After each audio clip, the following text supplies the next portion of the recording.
you ever seen a crab that can climb trees and pick fruit?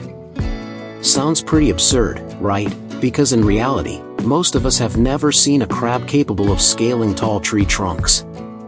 But in today's video, we'll take you to discover the most unique crab species on the planet, the only one that can climb trees, pick and eat coconuts, and has an incredibly high economic value, potentially worth thousands of USD per crab.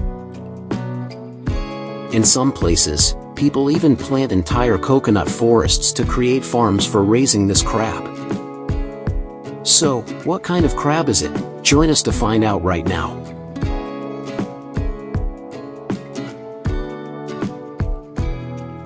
We're diving into one of the world's most unique agricultural ecosystems, located in the Seychelles archipelago in the Indian Ocean. On these islands, hundreds of hectares of coconut trees grow naturally, or are cultivated by locals, to serve as a food source for a rare creature, the coconut crab.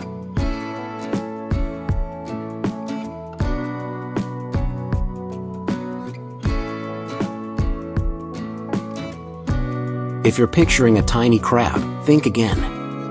The coconut crab is the largest land-dwelling crab in the world, weighing up to 4.5 kilograms, with a leg span exceeding 50 centimeters, and possessing a truly unique skill, climbing coconut trees as high as 10 meters to feed on the fruit.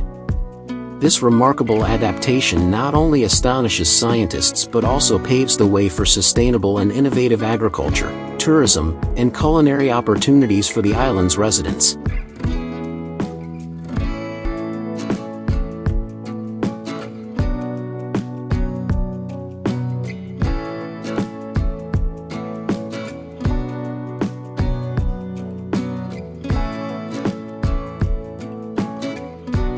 By raising coconut crabs in natural conditions, locals don't need to build enclosures or feed them daily.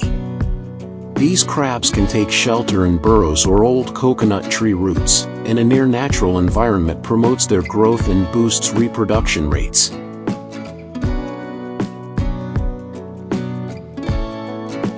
Their primary food sources fall on coconuts and other nuts, but they also consume other crabs or insects. Moreover, coconut crabs can hunt and forage for food independently, eliminating the need for costly feed. This makes it a purely ecological, environmentally friendly model that minimizes farming expenses.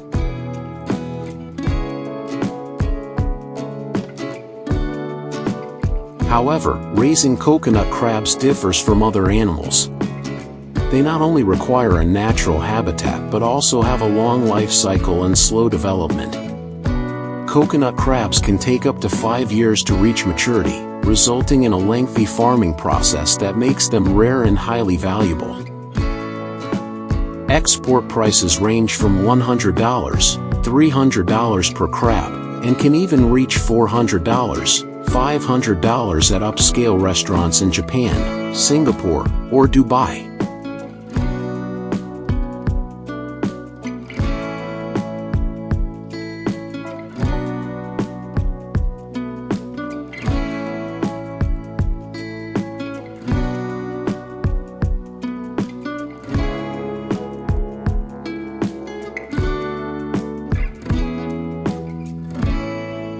This is exactly why locals plant entire coconut forests, not for the fruit, but to raise crabs. Each coconut tree not only provides food but also offers shade, a microbial ecosystem, and a habitat for dozens of adult coconut crabs. The Seychelles government has cleverly turned the coconut crab into an ecological ambassador. Tourism programs are organized around crab farming areas, where international visitors can catch crabs, cook and eat them on site, and learn about this remarkable species.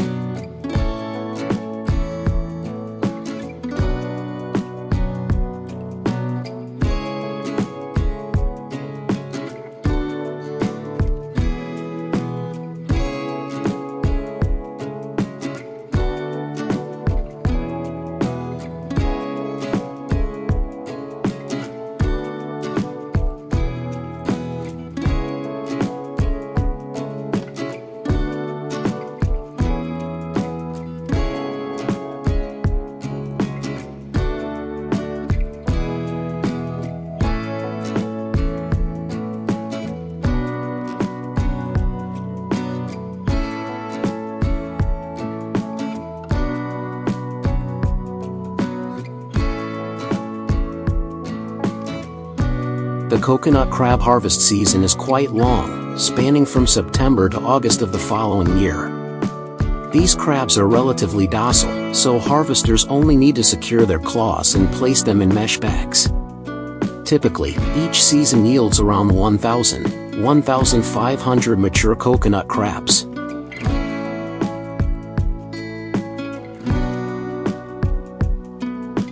After harvesting, coconut crabs are supplied to local restaurants or served to tourists on the islands. They are also exported to countries with high demand, generating significant economic benefits for the local community. When properly prepared, coconut crab meat is fragrant, sweet, tender, and rich, with a creamy flavor infused with natural coconut undertones. This makes it a luxurious delicacy in high-end restaurants worldwide. In Seychelles, coconut crabs are steamed, grilled, or cooked with local herbs, sold for $50, $100 per dish at seaside restaurants. In Japan, coconut crabs are considered royal seafood, served in upscale kaiseki restaurants.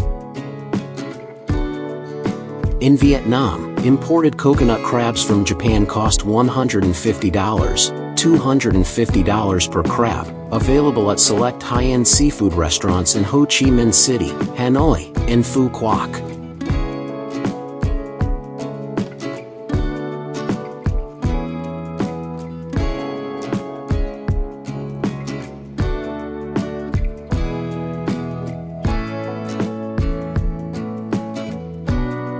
In recent years, several tropical coastal countries have begun adopting Seychelles crab farming, coconut growing model. In Indonesia, the Philippines, and Papua New Guinea, this model is being tested with promising economic results.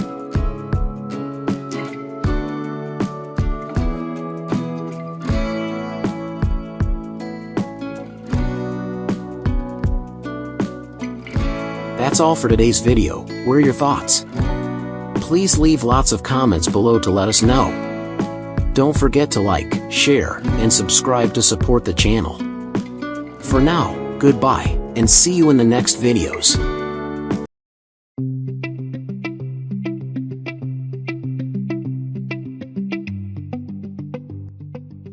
There is no denying that Chinese farmers are incredibly creative in turning invasive crayfish into a valuable livestock industry, especially when they develop a crayfish farming system combined with rice fields, bringing great benefits to local farmers. Now, let's explore the crayfish farm combined with rice cultivation with us.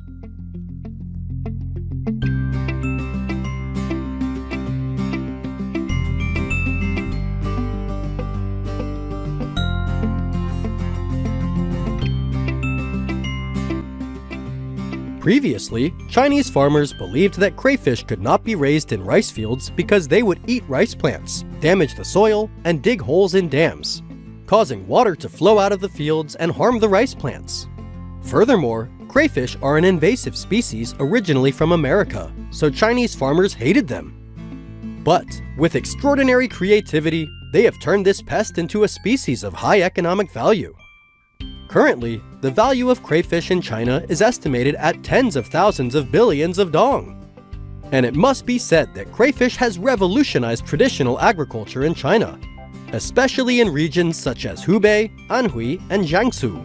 The total output of these provinces reaches more than 2 million tons per year.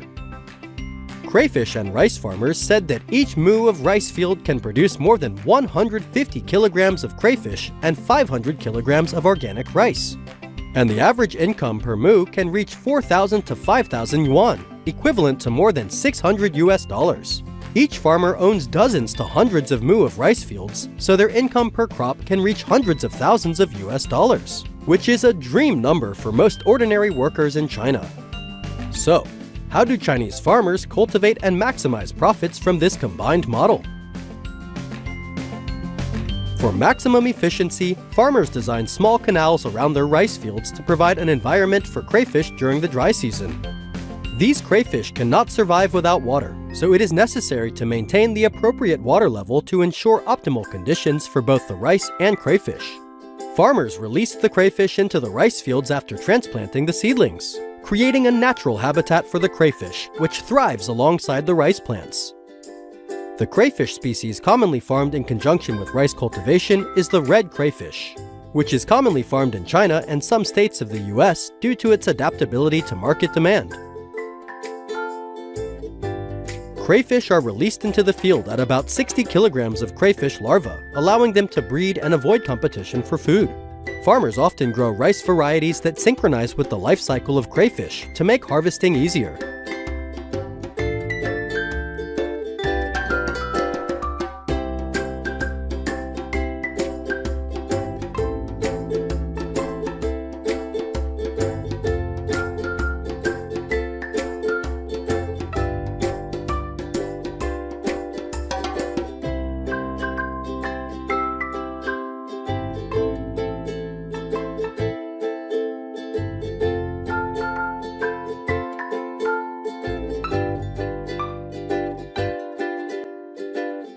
During growth and development, crayfish often eat organisms that are harmful to rice plants and weeds. However, farmers can supplement foods such as pureed snails or soybeans for optimal growth.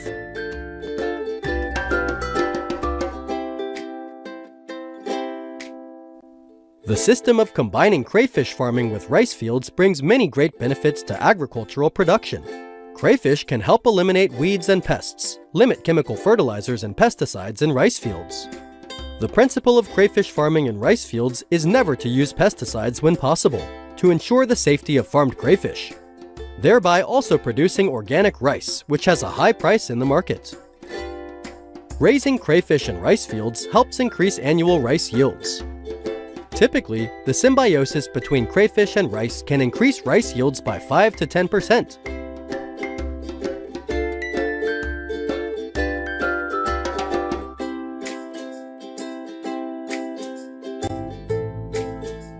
Crayfish also grow very quickly.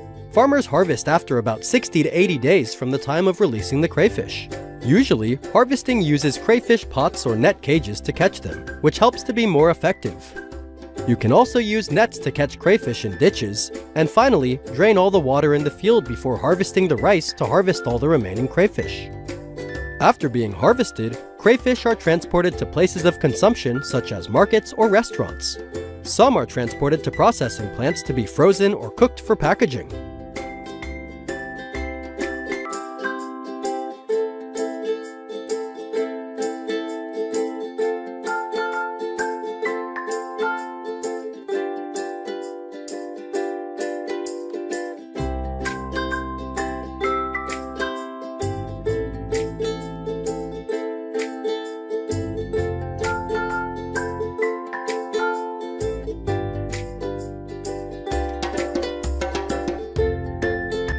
Processing plants produce thousands of boxes of crayfish every day to supply the domestic market. Crayfish is now very popular in China, often sold at street food stalls to ordinary shops, suitable for the budget of Chinese people. Many processing plants export their products abroad, mainly to the European and American markets. According to reports, crayfish exports in recent years have reached 9,000 to 10,000 tons, generating revenue of more than $100 million. The higher the consumption capacity, the more profit crayfish farmers can earn in combination with rice.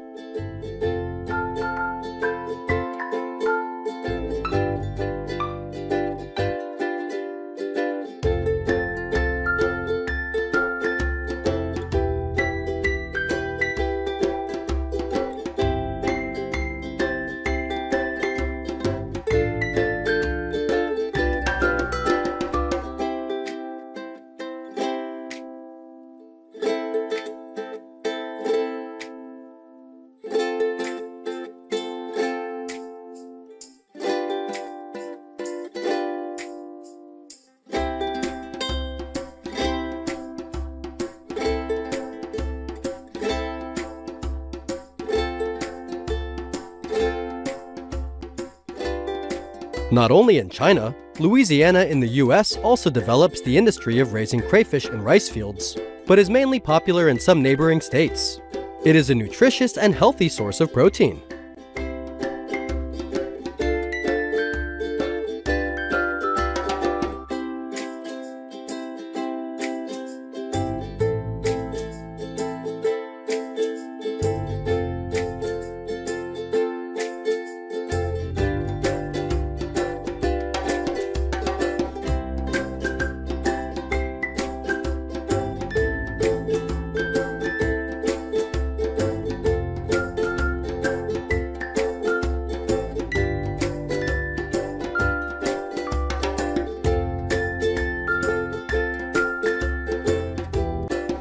We have just watched Chinese farmers earn millions of yuan by raising crayfish in rice fields. How do you feel? Leave your comments below to let us know.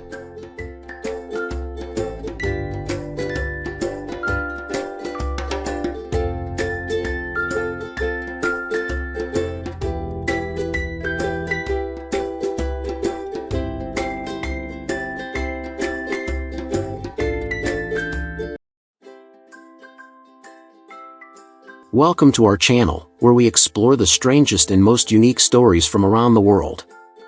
And today, we will explore a topic that sounds quite creepy but is extremely interesting, that is scorpion farms in China. You heard right. Thousands, even millions of scorpions are being raised in closed farms in this country. But the curious thing is, what is China doing with them? And why can this creature that seems to only appear in horror movies become a gold mine to make money?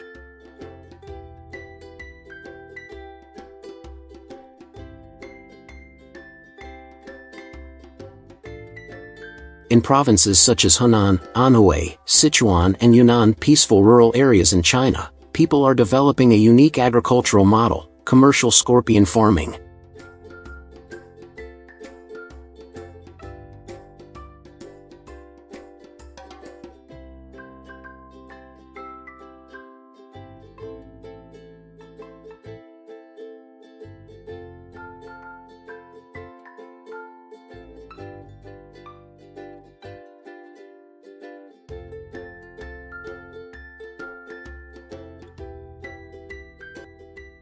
In traditional Chinese medicine, scorpions have been used for thousands of years. According to Oriental medicine, scorpions are spicy, neutral, and enter the liver meridian, and have the effects of calming the nerves, detoxifying, relieving pain, and eliminating rheumatism. With high demand from Oriental medicine clinics, Chinese herbal medicine stores, and hospitals, the price of dried scorpions on the market can reach 3,000 yuan kg. It is not surprising that scorpions have become black gold for rural Chinese people.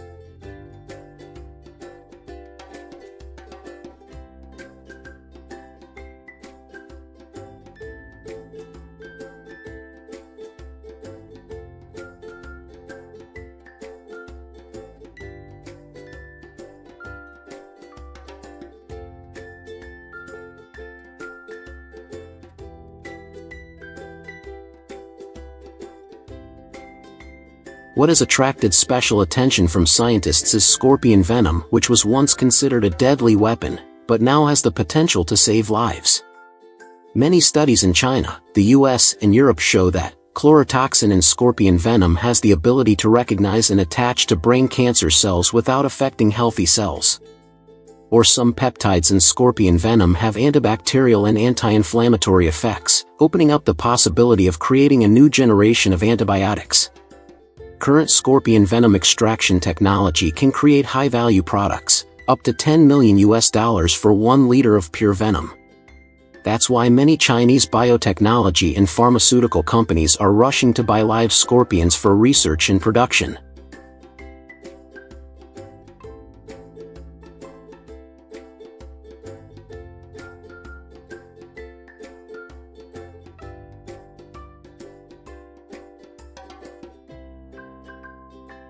The most commonly farmed scorpion species today is Mesobuthus martensii, one of the native scorpions of China.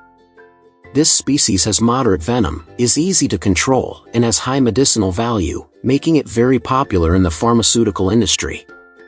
Breeders often buy scorpion seeds from large breeding farms, at a price of about 10–15 yuan each. Scorpions are dark-loving and photophobic, so the breeding area is often designed to be closed and dark, creating an environment similar to natural conditions.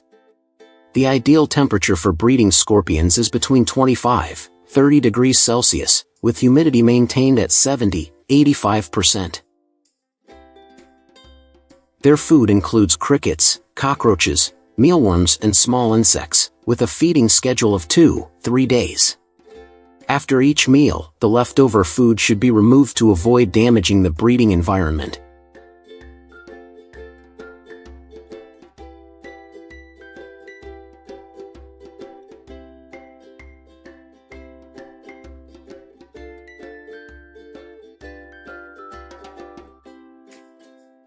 In terms of reproduction, scorpions usually lay 1–2 times per year, each time 30–50 young. After 6–8 months, scorpions can be harvested to sell alive, dried or extracted for venom for various purposes. During the harvesting process, long tweezers and specialized gloves must be used to ensure the safety of the breeder.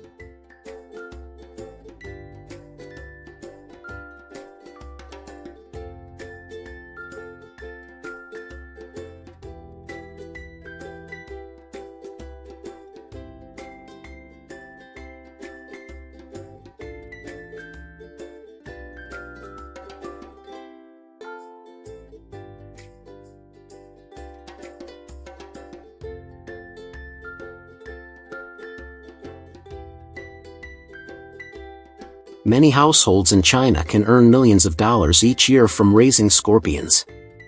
However, this is not a job that everyone can do. Risks are always lurking around. Although scorpion venom is not fatal, it can cause swelling, convulsions, and anaphylactic shock if not handled promptly. Even an unusual drop in temperature can kill thousands of scorpions.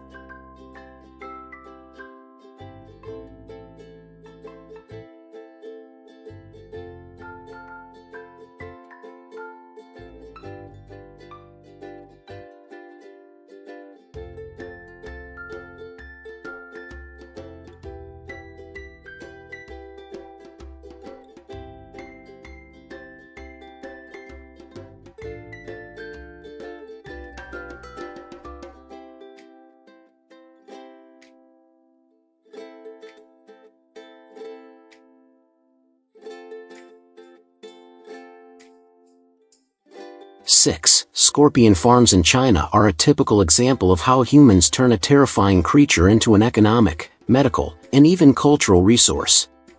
The tiny, venomous scorpions are now a valuable ingredient in cancer drugs, popular street food, or a way out of poverty for farmers.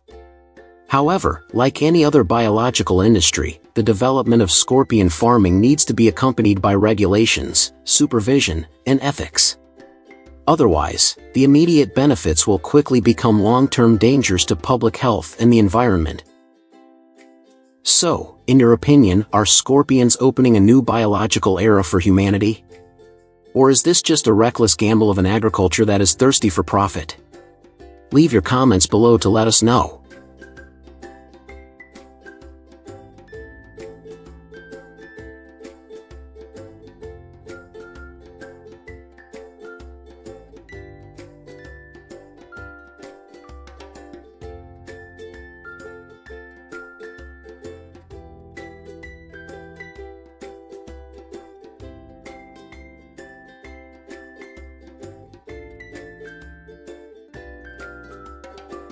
Did you know how many tons of eel Southeast Asians consume each year? According to statistics, Thailand alone consumes over 15,000 tons of eel annually, a staggering number that highlights the growing demand for this delicacy. To keep up with this demand, farmers in several countries have come up with an incredibly unique method, raising eels without mud, and even playing music for them every day. Sounds strange, right? Today, let's take a closer look at this fascinating and innovative eel farming model. Eel meat is rich in protein, iron, and vitamin A, making it a popular ingredient across many Asian countries such as Japan, South Korea, Thailand, and Vietnam.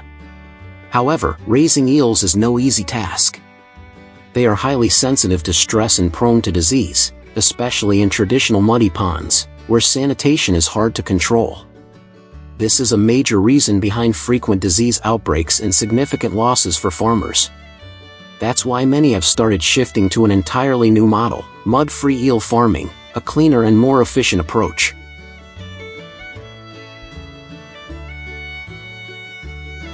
Instead of muddy ponds, many farmers now use cement or plastic tanks divided into smaller sections. Each tank is typically 2-3 square meters wide and 0.5-0.8 meters deep, and importantly, contains no mud at all.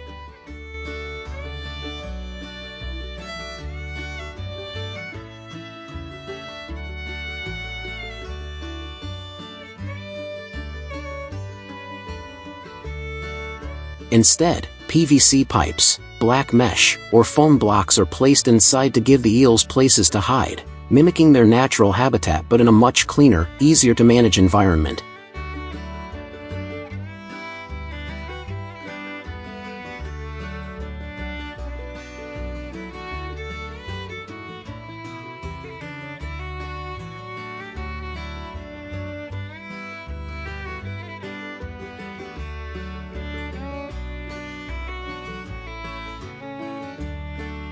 The water is kept at a stable 26-30 degrees Celsius, with neutral pH and high oxygen levels. This helps eels grow healthily, reduces disease, and allows high-density farming of 500-700 eels per square meter.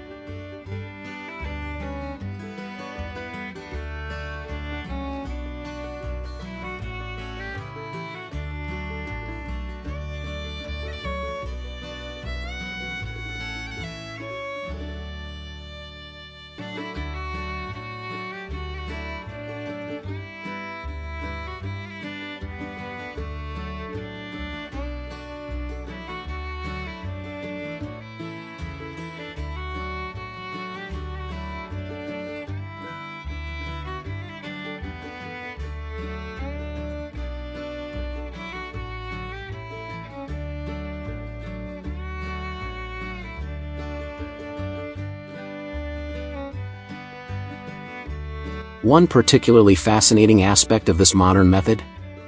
They play music for the eels.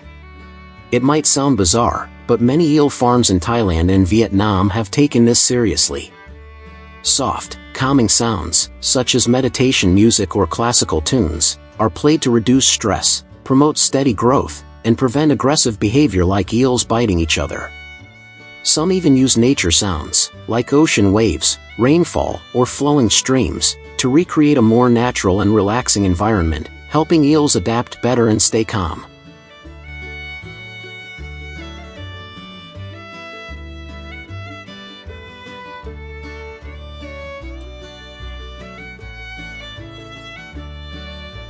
This mud-free model doesn't just change the habitat, it integrates comprehensive technology from breeding to farm management.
Farmers now invest in artificial breeding programs to ensure disease-free, strong fingerlings.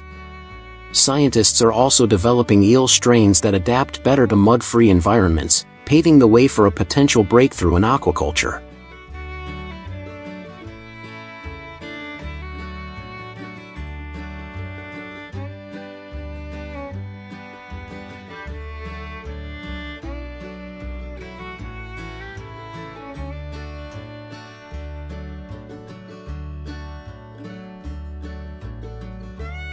In some advanced farms, smart sensors, underwater cameras, and automated systems for oxygenation and water filtration are all controlled via apps or smart devices.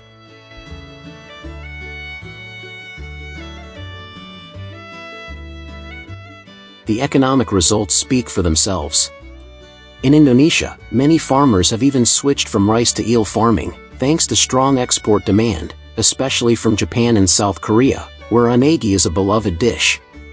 Processing companies are now establishing sourcing zones, signing direct purchasing agreements with farmers, and building a stable, sustainable supply chain for this modern eel farming industry.